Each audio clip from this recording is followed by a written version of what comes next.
In this podcast episode, Ben Shapiro discusses the notion of diversity, equity, and inclusion, DEI, and points out two major problems with this concept. Shapiro highlights the inherent discrimination in the DEI concept, which promotes the belief that all aspects of success are due to exploitation and discrimination. This leads to the treatment of statistically underperforming groups as victims and the granting of special privileges, while statistically overachieving groups are treated as villains. Shapiro criticizes the hierarchy that places white men as villains, regardless of their group's performance.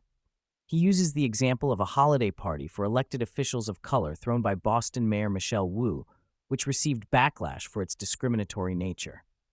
Shapiro also discusses the promotion of mediocrity in the DEI concept. He argues that the philosophy of DEI values mediocrity over meritocratic achievement, leading to a preference for racially diverse mediocrity over non-race-based merit. He cites examples from academia and Chicago's selective enrollment schools, where diversity initiatives are prioritized over academic excellence. Shapiro points out the implications of DEI in the White House, where the emphasis on equity prevails. He criticizes the decision to invite a dance company to perform at the White House, which he describes as weird and mediocre. He challenges the notion that diversity should prioritize over quality and merit. Shapiro delves into a controversial incident involving a satanic temple display at the Iowa State Capitol that was destroyed by an individual. He argues that the satanic display is not a legitimate religion, but a political agenda masquerading as a religion.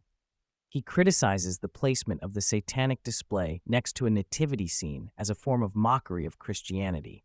The discussion also raises questions about whether Satanism qualifies as a religion and the legal and moral implications of its display. Shapiro highlights the alleged uncovering of a Hamas terror plot in Europe.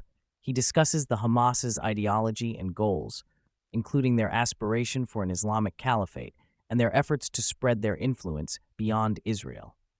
He criticizes Hamas's attempts to moderate themselves by aligning with the Palestine Liberation Organization and reiterates their hostile intentions towards the State of Israel. Shapiro continues by addressing the recent conflict between Israel and Hamas, highlighting the spillover of the Gaza conflict beyond the Middle East. He discusses the arrest of alleged Hamas members in Europe, suspected of planning attacks on Jewish institutions. He emphasizes the need for Israel to continue its operations until Hamas is completely neutralized, given the organization's extensive networks of terror sympathizers and its high approval rating in Gaza. He criticizes the idea of a two-state solution, pointing out the rejection of peace deals by the Palestinian Authority and the lack of interest from neighboring countries in establishing a Palestinian state.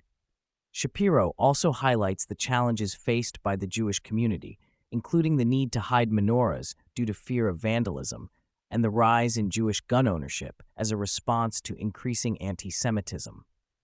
Shapiro then shifts his focus to the economic and political landscape in the United States. He discusses the performance of the Biden administration, citing polls that indicate President Biden trailing in key swing states. He also addresses the administration's hopes for the Federal Reserve to bring down inflation rates and stimulate the economy, as well as the potential impact of these measures on the stock market. The podcast also touches on the challenges faced by businesses, including a decline in gross output and business startup investment. Shapiro emphasizes the need for sustainable economic growth and expresses concerns about overpriced stocks and high price-earnings ratios in the stock market. Shapiro also discusses the performance of Vice President Kamala Harris, highlighting her recent speech that was characterized by unclear and confusing language. He questions her ability to effectively communicate and lead, raising doubts about her competency as a political leader.